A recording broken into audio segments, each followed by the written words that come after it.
nom est Justin Poisson, je suis professionnel de golf, membre de la PGA du Canada. Aujourd'hui, j'ai choisi de vous parler de l'équipement de golf et plus particulièrement des bâtons. Alors, on a ici un équipement de golf et donc dans ça, on a tout l'équipement dont on a besoin pour jouer au golf. La première chose qu'on voit, c'est que les bâtons sont de longueurs différentes. Alors, vous voyez ici, il y a des bâtons courts, moyens et des longs. Alors, je vais vous les présenter un à un pour que vous puissiez comprendre à quoi servent les différents bâtons pour vous préparer à votre première partie de golf. Alors, le premier bâton que je vous présente, c'est le putter. Donc, c'est un bâton qui nous sert à rouler la balle. Tout le monde a déjà utilisé un putter en allant au mini-golf. Alors, c'est un bâton qui nous sert à mettre la balle dans le trou, qui fait de courtes distances. Ensuite du putter, on a ce qu'on appelle des fers. Alors, ici, vous avez les fers qui sont de différentes longueurs. Chacun de ces fers-là est conçu pour faire une distance différente. Plus le fer est long, plus la distance que la balle peut parcourir va être longue. Quand on est sur le terrain de golf, on a parfois besoin d'avoir une balle qui est longue, parfois une balle qui est proche, dépendamment de l'endroit où on se trouve. Alors, les fers vont nous aider à avoir les distances dont on a besoin. L'autre chose qu'on remarque au niveau des fers, c'est que sur chacun des fers, il y a des numéros. Alors, si vous voyez ici, il y a les fers numéros 5, 6, 7, 8, 9. Chacun de ces numéros-là correspond à l'angle du bâton.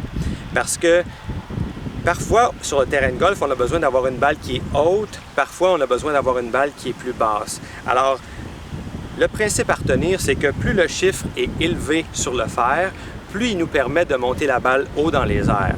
Donc, le fer 9 est celui qui va la faire monter le plus haut dans les airs, le fer 5, celui qui la fait monter le moins haut dans les airs. Je vous donne un exemple pour mieux comprendre le principe. Si je prends le fer 9 ici, je le dépose par terre et que j'appuie dessus, vous voyez que l'angle du bâton nous donne l'angle à laquelle la balle va partir, donc à une certaine hauteur. Si je prends le fer 5 et que je fais la même chose avec,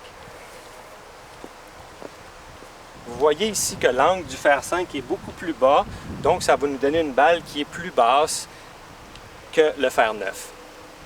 Donc, on résume, le principe c'est que plus le chiffre est élevé, plus la balle va monter haut dans les airs. Dans les fers, on a d'autres fers qui n'ont pas de numéro, mais qui ont des lettres. Alors, ces fers-là, on les appelle les wedges. Je vous les présente tout de suite.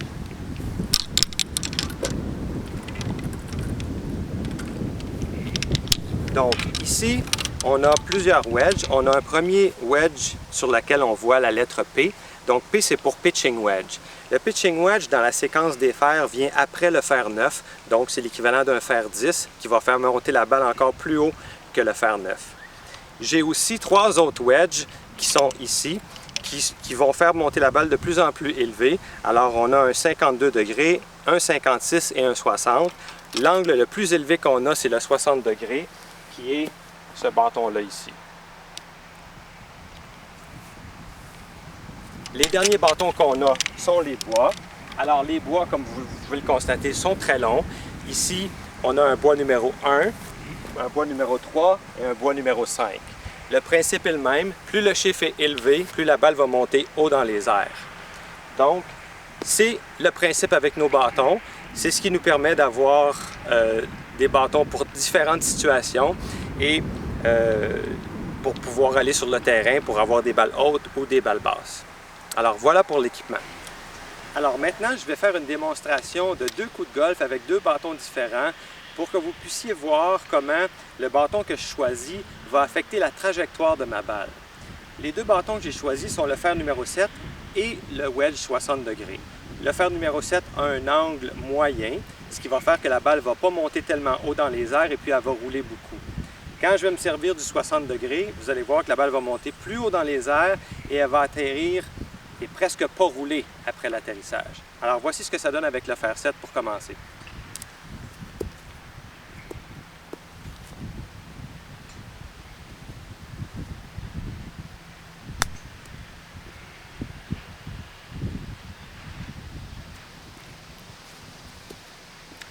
Et maintenant, avec le wedge.